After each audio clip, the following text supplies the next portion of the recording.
నేను ముఖ్యమంత్రి కాదు. కాంగ్రెస్ పార్టీ విధానమే ఈవీఎంలు కాదు, బ్యాలెట్ మీద ఎన్నికలు పోవాలని కాంగ్రెస్ పార్టీ విధానము. కాంగ్రెస్ పార్టీ కార్యకర్త నుంచి ఏఐసిసి అధ్యక్షుడు వరకు ఈ దేశంలో జరిగే ఎన్నికలు బ్యాలెట్ పేపర్ ద్వారా జరగాలనేది మా పార్టీ విధానము. ఎవరమైనా ఆ విధానానికి కట్టుబడి ఉంటాం. అది మా పార్టీ విధానం.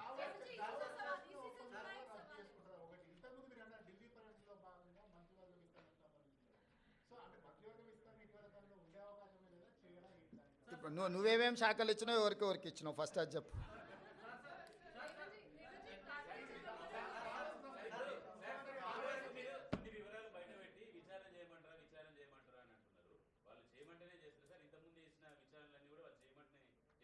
వాళ్ళు అడిగితేనే చేసినాం కదా, అసెంబ్లీలో వాళ్ళే అడిగినారు కదా. విచారణ చేయండి మీకు దమ్ము ఉంటాయని వాళ్ళు సవాల్ విసిరినందుకే కదా. సాగునీటి పారుదల దాంట్లో వాళ్ళే సవాల్ విసిరినరు, దీంట్లో వాళ్ళే సవాల్ విసిరినరు, విద్యుత్ దాంట్లో. ఇప్పుడు కూడా మిగతా దాంట్లో కూడా నన్ను పోలీస్ స్టేషన్లో పెట్టమని ఆయన్నే అడుగుతున్నాడు. సో ప్రతిపక్షానికి ఇవ్వాల్సిన గౌరవం మేము ఇవ్వాలి కదా, అడిగినప్పుడు చేయకపోతే బాగుండదు కదా.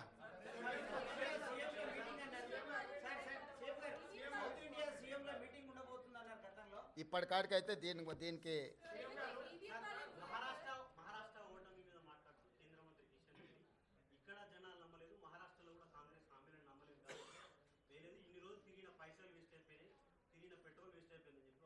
కిషన్ రెడ్డి గారికి ఒక విషయం స్పష్టంగా మీరు చెప్పండి, మీ ద్వారా నేను కూడా చెప్తాను. ఈ దేశంలో 2 లోక్సభ ఎలక్షన్స్ జరిగినాయి. లోక్సభ ఎలక్షన్లు అనేటివి ప్రధానమంత్రికి సంబంధించిన ఎన్నికలు. ఒకటి కేరళ వాయనాడ్లో ప్రియాంక గాంధీ, 2 నాందేడ్లో మహారాష్ట్ర. మహారాష్ట్ర మేము గెలిచినామని గొప్పలు చెప్పుకొని జబ్బలు జరుచుకుంటున్నాడు కిషన్ రెడ్డి అక్కడ. ఈ 2 పార్లమెంట్లల్లో నరేంద్ర మోడీని ఓడించి అక్కడి ప్రజలు రాహుల్ గాంధీ నాయకత్వాన్ని, మల్లికార్జున్ ఖర్గే నాయకత్వాన్ని బలపరిచినరు. మహారాష్ట్రలో రాష్ట్ర ప్రభుత్వానికి సంబంధించిన ఓటు మహాయుతికి వేసిండ్రు, కేంద్ర ప్రభుత్వానికి సంబంధించిన ఓటు రాహుల్ గాంధీకి వేసారు. అన్ని అసెంబ్లీలు ఓడిపోయినా నాందేడ్ పార్లమెంట్లో రవీంద్ర చౌహాన్ కాంగ్రెస్ పార్టీ గెలిచింది. దీన్ని బట్టి నరేంద్ర మోడీ నాయకత్వాన్ని, ఆ మంత్రివర్గంలో పనిచేస్తున్న కిషన్ రెడ్డిని చీదరించుకున్నారు, చీకొట్టిరు మహారాష్ట్ర ప్రజలు. కేరళలో రాహుల్ గాంధీ గారికి వచ్చిన మెజారిటీ కంటే ప్రియాంక గాంధీ గారికి ఎక్కువ మెజారిటీ వచ్చింది. ఓటింగ్ పర్సంటేజ్ రాహుల్ గాంధీ గారు పోటీ చేసినప్పుడు 75%, ప్రియాంక గాంధీ గారు పోటీ చేసినప్పుడు 65%. రాహుల్ గాంధీ గారికి 3,64,000 మెజారిటీ వస్తే ప్రియాంక గాంధీ గారికి 4,10,000 మెజారిటీ వచ్చింది. అంటే మోడీ నాయకత్వాన్ని కేరళ తిరస్కరించడమే కాకుండా మహారాష్ట్రలో అద్భుతమైన విజయం సాధించినని గొప్పలు చెప్పుకుంటున్న బీజేపీని పార్లమెంటులో, నాందేడ్ పార్లమెంట్లో ఎక్కడైతే ఉత్తమ్ కుమార్ రెడ్డి గారు ఇన్ఛార్జిగా వ్యవహరించారో ఆ సీటు కాంగ్రెస్ పార్టీ గెలిచింది. ఈ మాత్రం ఇంగిత జ్ఞానం కూడా బీజేపీ నాయకులకు, ముఖ్యంగా కిషన్ రెడ్డి గారికి లేకపోవడం, అలాంటి ఇంగిత జ్ఞానం లేని వ్యక్తిని కేంద్ర మంత్రిగా చేయడం అనేది మన దురదృష్టం. కాబట్టి కేంద్రము రాష్ట్రము 2 వేరు. రాష్ట్రానికి సంబంధించిన తీర్పు ప్రజలు ఒక రకంగా ఇచ్చారు, కేంద్రానికి సంబంధించిన తీర్పు ఇంకొక రకంగా ఇచ్చారు. కర్ణాటకలో 3 అసెంబ్లీ ఎన్నికలు జరిగితే 3 బీజేపీ అత్తా లేదు పత్తా లేదు కాంగ్రెస్ పార్టీ గెలిచింది.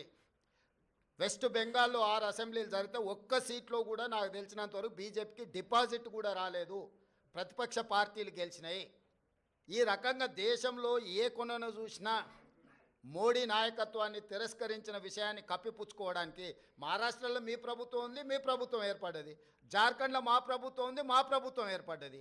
మహారాష్ట్రలో మీకు కొన్ని సీట్లు పెరిగినాయి, జార్ఖండ్లో మాకు కొన్ని సీట్లు పెరిగినాయి. ఇందులో ఏంది గొప్ప, ఏంది వాళ్ళు సాధించింది? ఎందుకు సంబరాలు చేసుకుంటారో నాకైతే అర్థం కాలే.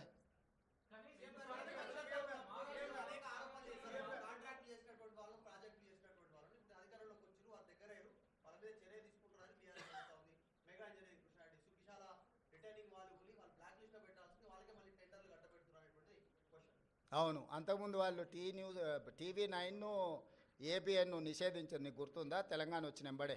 ఇప్పుడు ఏం చేద్దాం చెప్పు. ప్రజాస్వామ్యంలో ప్రతిదానికి ఒక విధానం ఉంటుంది. వాడోడో ఎల్లయ్య పుల్లయ్య బోడిగాడు ఏదో చెప్పిండని చెప్పి అట్లా వ్యవహరించదు ప్రభుత్వం. ఏది వ్యవహరించాలన్నా రాజ్యాంగ పరిధికి లోబడే వ్యవహరిస్తుంది. ఇవాళ విచారణ వచ్చిన దానికి విచారణ ఎదుర్కోకుండా ఏందేందో వాదనలు తీసుకొస్తారు. ఒకటి పిచ్చిగా ఒకటి క్లారిటీ పెట్టుకో, సైకో రామ్ అంటే తెలుసు కదా, అంతే. ఇక ఆయన పరిస్థితి ఆయనకే అర్థం కావట్లేదు. ఆయన పక్కలో ఉన్న వాళ్ళే పక్కకు వచ్చి ఫోన్ చేస్తారు, అన్న ఇటు పిచ్చిలేసినట్టుంది, ఏందేదో మాట్లాడుతుండు.